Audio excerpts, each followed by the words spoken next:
Greetings and welcome to another video. My name is Michel, and today I want to talk about a very simple subject, and that is the number one misconception people have about astrology in general, and it's based on an assumption people make about astrology, and I want to cover that. And then in the second part of the video, I want to talk about the number one most overlooked part of astrology, specifically an element to our natal charts that people rarely talk about. But if you were to choose one thing to know about yourself from astrology, it would be this thing. And it's very easy to find and discover. But first, we're going to talk about the misconception that people have. And that misconception is that the sun's sign in the chart is the focal point of your personality, and it forms the basis of your personality. And almost anybody that knows something about astrology, they know the 12 signs and that the sun is in one of those signs in your chart and you are that sign. So, oh, I'm a Gemini, I'm a Pisces, I'm a Sagittarius. And even little children will know this single detail. But since I began studying astrology, I've noticed that we're not meant to be focused on the sun alone. Better put, the sun isn't the number one focal point in every chart. It could be, and the sun sign can be important to a person's life, and it is an important factor, but we have to take all of the factors together. And when we're taking all of the factors together, we notice different focal points in the chart, and it's not always having to do with the sun's position. So when people are saying, I'm a Gemini, because their sun is in Gemini, if they've got 2, 3, 4 planets in another sign, say it's Aquarius, Aquarius is going to be a major part of their life. And they could very well say, I'm a very Aquarian person. It has nothing to do with their sun sign because there's a focus in their chart of Aquarius. So people are making this assumption that their sun sign is going to show their personality. Not necessarily at all. In Indian astrology, the moon's sign is the number one focal point usually to show a person's personality, because our moon is our subjectivity. It's our perception of the world, and it creates this subjective perspective of how you are seeing the world different from other people. Whereas the sun is the foundation of our individuality. The sun's sign position are the skills and abilities a person uses to build up a sense of self-esteem and a sense of confidence that they can make the world a better place by using those skills in that sign.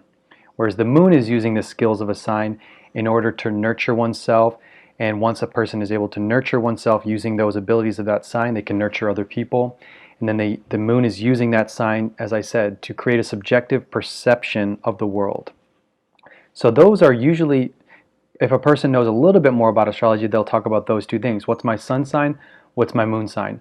They're important to know, but the sun and moon have very specific agendas in your psyche. And we can discover what those agendas are, and we can talk about them during a reading, but it's not necessarily the most important part that you might be struggling with or you're excellent at, but you don't realize you're excellent at, because you have all of the planets. They're all different forces working in you. And another thing is you have all of the signs. It's all about what signs are being emphasized and focused on in your chart. So when people talk about astrology, instead of saying, my sun is this, I'm a Aquarius or I'm a Pisces, it's my belief that they should actually be talking about this other element that is extremely critical to know. And when I begin my readings, in my written report, there's a long description of this element. And every time I begin a reading with someone, I start at this point, because this is the most acute point in the chart that a person is going to readily be interacting with all the time in their consciousness. And that point is called the Atmakaraka. And it means in Sanskrit, the self-indicator. And it's a planet. And it's not a sign, it's a planet. And it's very easy to find. Pull up your chart. Whatever planet has the highest degrees in any sign is the Atmakaraka. So if you have Jupiter in Sagittarius at 26 degrees, and all of the other planets are in different signs or in Sagittarius or wherever they're all below 26 degrees, that means Jupiter is your Atmakaraka. And it doesn't matter what signs they're in, it's that number. Anything, the planet with the highest degree in minutes is the Atmakaraka. This is the planet that is influencing your personal consciousness with the most power in the chart. So when people talk to each other, I believe that they should say, what's your Atmakaraka? Instead of saying, what's your sign? Meaning, what's your sun sign?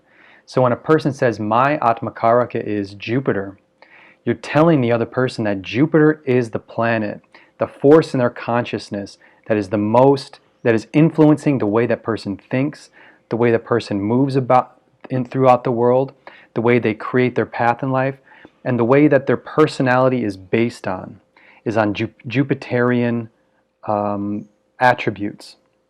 And so each of the planets has a very unique expression. And whatever that planet is doing, whatever the Atmakaraka is doing in the chart, is automatically going to be a very important focus in your life. So if your Atmakaraka is in Virgo, but your sun is in Aquarius, it's much more important to study the Atmakaraka in Virgo and understand that this is going to be a very Virgo person. Virgo is going to be a strong emphasis in their life, not necessarily the sun.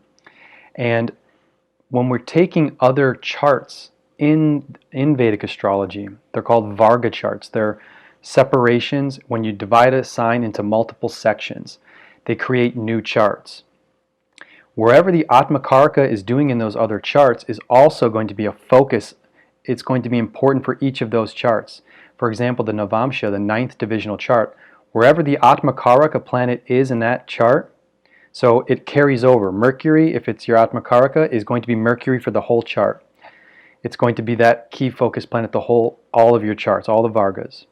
Wherever it is in the 9th divisional chart, the Navamsha is going to be, whatever sign that's in, that sign is going to be heavily focused on. So as you can see, with just a couple basic techniques, you can study a part of your personality that has nothing to do with this most common knowledge of astrology, of what a sun sign is.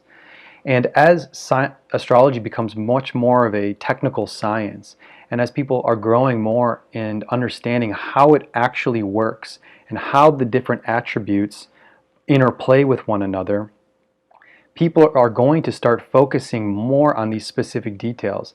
And I think the more people contemplate and study their Atmakaraka planet, whatever one it is, connect with that planet's energy, think about it, and study what that planet is, what expression it is in your consciousness, and what its agenda is doing and how its condition is in the chart. And as I said in my natal chart report, I show your Atmakaraka and I explain how that planet is directly affecting certain parts of your consciousness. In other words, how it's framing your consciousness and it's giving the most strong force of its strongest expression, strongest planetary expression of all the other planets. And so with those two things in mind, it's really important when you're going forward learning astrology, we have to take all of the chart together. As I said, you have all of the planets in your chart, you have all of the signs in your chart. We have to find what the focus points are, because just knowing the sun sign is not going to reveal that much about you. The sun sign could be your Atmakaraka, and therefore the sun sign is key to you. Or you could have a strong focus of the sun sign in your chart. But every chart is different, and so we have to take all of the elements together and find these focal points. The first most important focal point, in my opinion, is finding out what is your Atmakaraka and then connecting with that planet of yourself. And once you know that, you can start to dig into the attributes of that planet, what that planet is, how that planet's working in you, and you can become more lucid about how you are moving throughout the world. What are your biggest skill sets? What are your weaknesses? And it's all going to be revolving around that planet and the condition of that planet and the location of that planet, that Atmakaraka planet in the chart. Okay, hopefully this was helpful, and go forward, find out what your Atmakaraka is, and then really contemplate on what that planet is and discover more about yourself. Okay, thank you for listening.